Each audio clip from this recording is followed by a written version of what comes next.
你好，我叫 James。我学习汉语已经1年了。我的中文说得不好，但比去年好。Hey everyone, I've noticed there's a lot of polyglot YouTubers out there. I have to take off my glasses because I forgot you can see the light in them. So no glasses for this video, making it really hard for me to read my notes. Saying things like, oh, I learned Chinese in 3 months. Oh, I learned Spanish in a week. Oh, I've learned freaking Japanese in a day. And I thought I'd offer you some perspective of an average person learning a brand new language. I consider myself average at best at studying, and I've been studying Chinese for about a year and a half now. Here are some of my top favorite tips for learning Chinese without obviously booking a ticket and moving there for a couple of years. So tip number 1 is cheat and be lazy. Now, what do I mean by that? So I noticed the kinds of people who go out of their way to learn a brand new language, especially native English speakers, because let's be real, guys, we can get away with speaking English in almost every country we're in, even in the big major parts of China. But I noticed that the kinds of people who are like learning these languages are usually extremely ambitious, extremely studious, and kind of perfectionist, kind of focused. And that is the worst way to be here, because you really want to focus on just speaking it as quickly as possible, even if you sound like a complete idiot. Don't worry too much about learning it the right way. I've noticed a lot of the native English speakers will take one look at these Chinese characters, or will look at one YouTube video of tones in Chinese and instantly say, there's no flippin' way I'm ever gonna be able to figure this out. But I promise, if you focus on just the speaking side, it's actually, once you get over the hump, pretty doable. And that brings me to my first tip. Hitting the like button on this YouTube video right here. Now, you might think I'm joking, but if you notice right now, there probably isn't very many views and likes on this video, and your Chinese isn't very good at all right now. So I'm not saying correlation applies causation, but you know, here's some science proving it right here. All kidding aside, I really appreciate it, and it does really help the channel, especially for videos like this where I really have to prepare. So that brings me to my actual real first tip. Get a tutor. 100% find one over Skype. I don't think it's possible, actually I know it's impossible to learn how to speak a language without actually speaking it. That's like trying to learn how to play guitar by just reading about how to play guitar, or trying to learn how to dance by just reading about the dance moves. It's impossible. It's impossible to learn how to speak a language without actually trying to speak it. And the best way to do that is to pay someone some money to sit there and listen to you struggle trying to say the alphabet, or struggle trying to count to 10. 100% the best way. Also, let's be real here.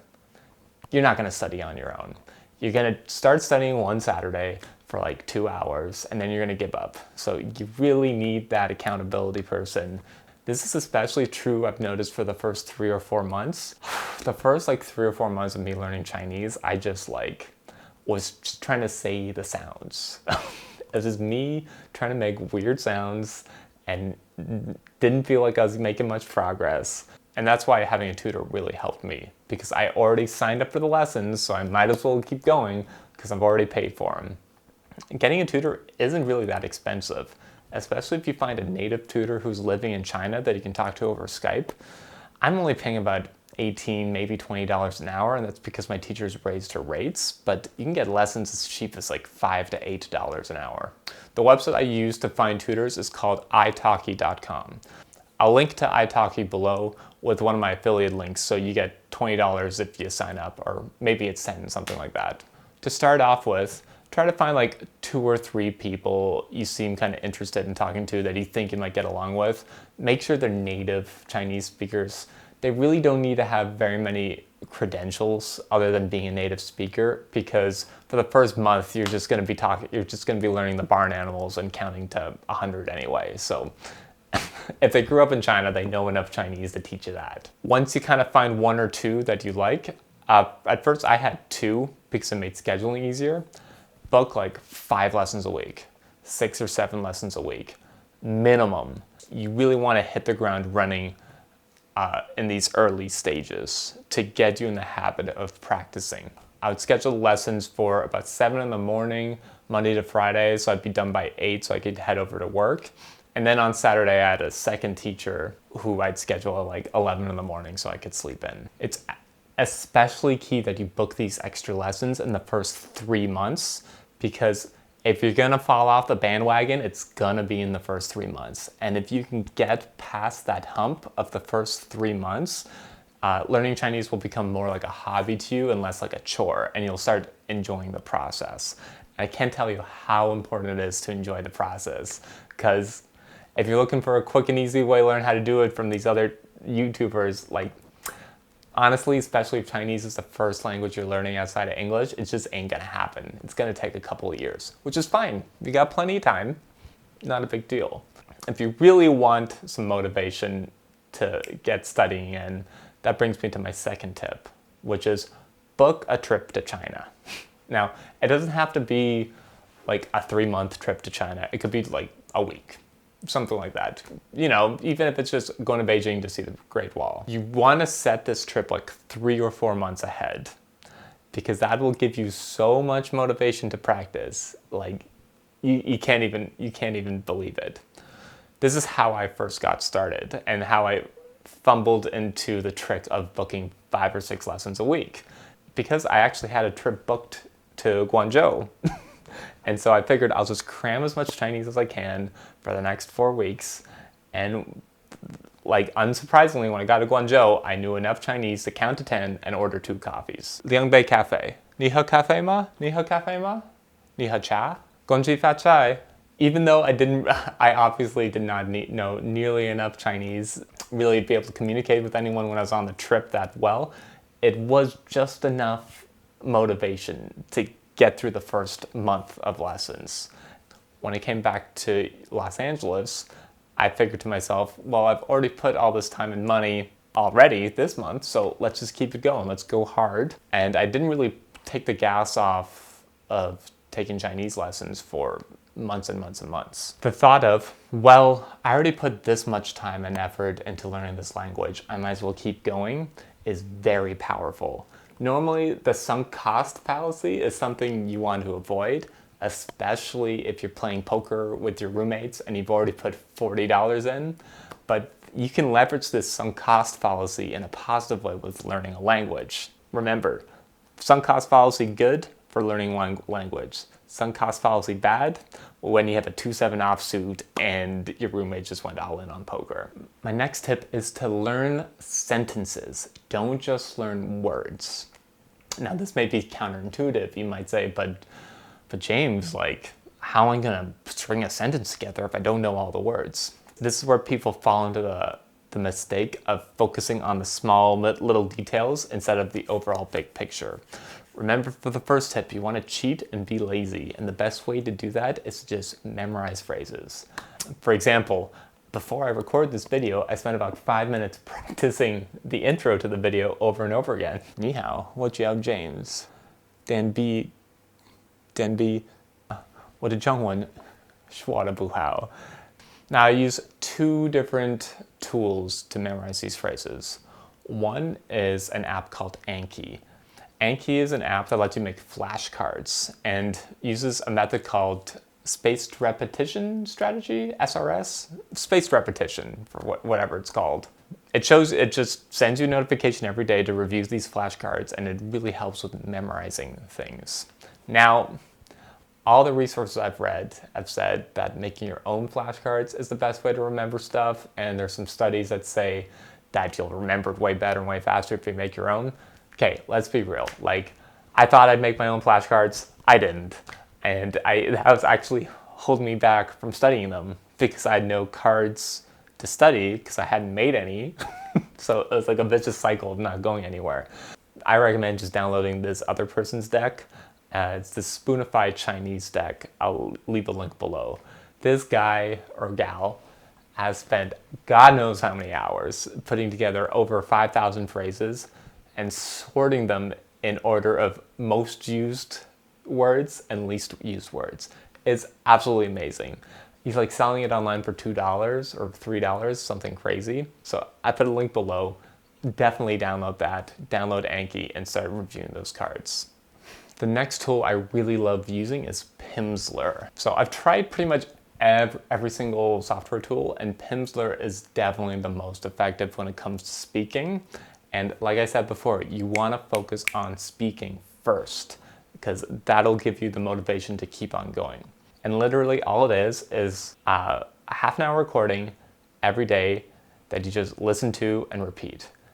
And you might think, that sounds really simple, there's no way that works, but it actually works pretty darn great.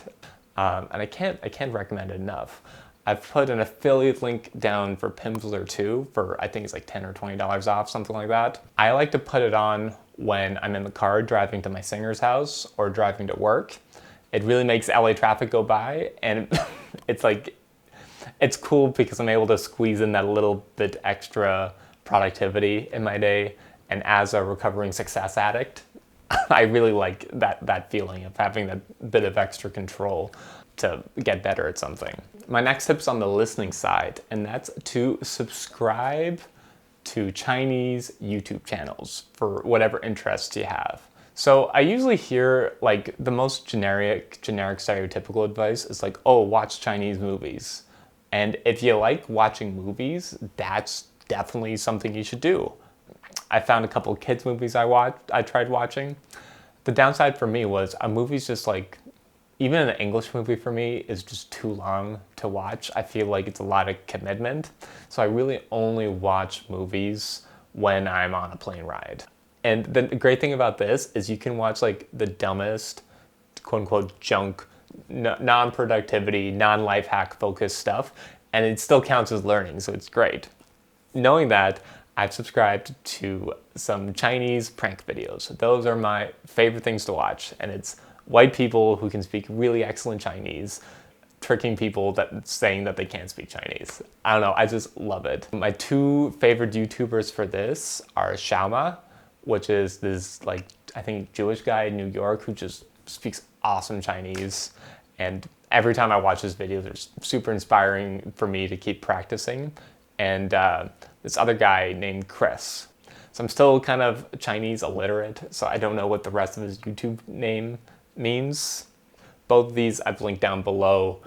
Next is to find some Chinese language exchange meetups. Now, I'm not gonna lie, it took me about a year to build up the courage to actually go to one of these, but it's so worth it. And the people you meet there are exactly what you'd expect. Generally pretty successful, because like the kind of person who's spending their free time learning Chinese is usually pretty smart and pretty successful, and like super friendly and super welcoming because they've been in your shoes before, or they might be a little bit further behind than you. So everyone's there just to practice. Like, you don't have to worry about feeling stupid. Case in point, I went to one a few months ago. Some people are speaking a bit of English, we're all trying to speak some Chinese, and this white guy shows up, doesn't speak English at all, goes all in Chinese. I could tell he was there to like freaking practice. And I could kind of hold my own. I stumbled my way through, talking to him, asking what he did. And he'd only been studying for like a year and a half. And he could just speak like perfect Chinese. It was mind-blowing, but more importantly, it was super inspiring. Because I'm like, if this guy can spend all his time doing YouTube and find the time to learn Chinese, like really freaking well, like I should be able to. And yeah, it's just a great way to meet people in general, and I can't recommend it enough. Another good kind of meetup to look for is a language exchange. Now these are really great because you'll go in a room with a bunch of people trying to learn English who speak Chinese, and you're trying to learn Chinese trying to speak English. And you rotate from person to person, and there's a set of topics you can talk about and some phrases you can use to practice. And it's really fun because you'll spend 2 minutes speaking Chinese and then 2 minutes speaking English. Also, really great way to meet people. Just fun. Everyone's trying to learn. The kinds of people who go to these exchanges are extremely outgoing and friendly, so obviously they make good friends later. The final #1 tip is to just keep showing up. Now, if success is normally 90% about showing up, you're in luck, because learning a language is just 100% just showing up and putting in the hours. There's a little bit of natural talent here and there I've seen with people, but I was learning French for 10 years in Canada, and my Chinese is way better, like night and day difference better than my French. And that's with 10 years learning French in Canada. So I was never naturally good at learning languages. But now, by leveraging the tutor, leveraging these other resources that I found online, and just showing up, waking up early, going to the Skype session with the tutor, and get started. Like, actually just start. Here's all the links I've given you. I've given you all the tools. Just freaking do it. Sign up. You can get free money, like free credits if you sign up for it. No excuses now. Just sign up right now. Thanks again for watching. Please like and subscribe to my channel. Let me know what your experience has been learning new languages. And more importantly, let me know what's stopping you from trying at this point, because I'm pretty sure I've laid it all out already. Thanks again for watching, and I'll catch you in the next video.